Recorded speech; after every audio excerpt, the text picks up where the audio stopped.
Hello everybody, my name is Peter and we're at the Action Duchenne Conference 2017. I'm joined here by Nisha and Rob. Do you want to tell us a bit about yourselves? Yeah, absolutely. Yeah. So we, Rob and Nisha, we have a son, Alex, who's 7 years old now, who has Duchenne muscular dystrophy, who was diagnosed at the age of 3, wasn't he? Yeah. We didn't think anything of it. We noticed that he wasn't jumping and he kept stumbling, so we thought, well, let's get him tested, take him to the GP. The GP then referred him to a paediatrician who assessed him, and they did a blood test. I didn't know why they were doing a blood test, but they did a blood test and the results came in. So they called me in, so I went in, sat down. They told me that his CK levels were over 1,000. And obviously I've never heard of muscular dystrophy, so I had no idea. So they started talking to me, talking about wheelchairs and him not being able to walk, and you know, that was the thing that kind of like, you know, I immediately started crying because I'd never heard of it, and I thought, oh my God, is there a cure? He said there's no cure. So basically it felt like my world actually had fallen apart at that point, and I was on my own. You can tell. Yeah, because I was working in Liverpool away from home. And I think that's the thing, wasn't it? So when we took Alex to the GP, subsequently the paediatrician, there was never any, we're concerned, this is what it might be, this is what it might not be. We'll do some blood tests. Okay, you'll do some blood tests. Fine, okay. And then when you phoned me, they're absolutely in tears. And I was working at the time, it was just, hang on a minute, you just got some blood tests. What are you telling me? Fell apart. And that, I think that was the strange thing. I think, and I'm speaking to a lot of parents, I think they have a similar story, and it's that, that management of it is a little interesting. I can imagine. I've heard some varying stories on how people find out a diagnosis, and I guess I wonder, you know, how it can be better managed. I think as well, perhaps it's that expectations in the beginning that things like this won't ever or can't ever happen, then it leads to, I don't know. I mean, it's interesting because obviously, you know, modern age, you go on Google. So, you know, doctor tells you anything, you're going to be straight on there. And obviously you're going to worry yourself about it. Yes. But, you know, we had this conversation with our parents earlier. It's like, if they're looking at the CK levels, they're looking at the CK levels for a reason. Therefore, they must at least have... It should be a gradual process. And I remember our paediatrician, he was absolutely wonderful. He was brilliant, he was very good. But, you know, he was saying, well, you know, his calves looked a little big, but I wasn't really sure, so, you know, didn't really want to sort of worry you guys. However.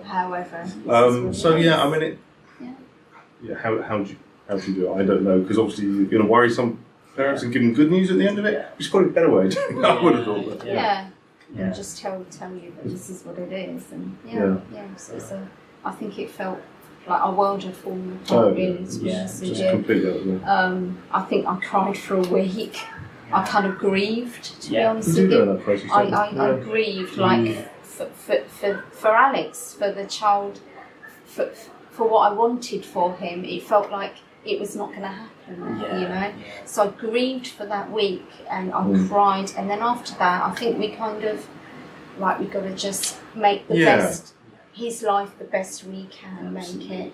So we kind of made him happy. The other thing that sort of knocks you off your feet a little bit, so, you know, you do the Google search. I remember the first page that came up was the Leiden or the Leden, I don't know how you pronounce it, pages that come up. There's all these pictures of boys in strange and contorted positions. I couldn't even look at that. I just couldn't go there. Difficult. From the 1980s. Exactly, It's like they're made specifically to scare people. Just to upset you. Absolutely petrified. And that was difficult to look at, I have to say. But, I sort of avoid those kind of things. I mean, that was quite a few years ago, many years ago now, I should say. And it seems in the years since, you know, how things changed, or how have your views on everything changed, I guess? Well, I think actually Shed helps with that, doesn't it? So, you know, the charity supports and gives information and does things like this conference. You know, this is our fifth one? I can't remember. I think. This is our fourth one.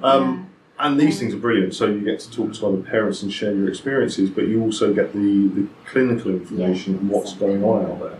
I think that's key, is getting that understanding of it. And while it's a condition that's extremely challenging, obviously, to deal with, it does give you that ability to cope with it a little bit better. Yeah, once you start getting that information and you see things are happening, it's not perfect, of course it's not. But information is absolutely key. Yeah, to it's start key to dealing with it. Yeah. Absolutely. Wow.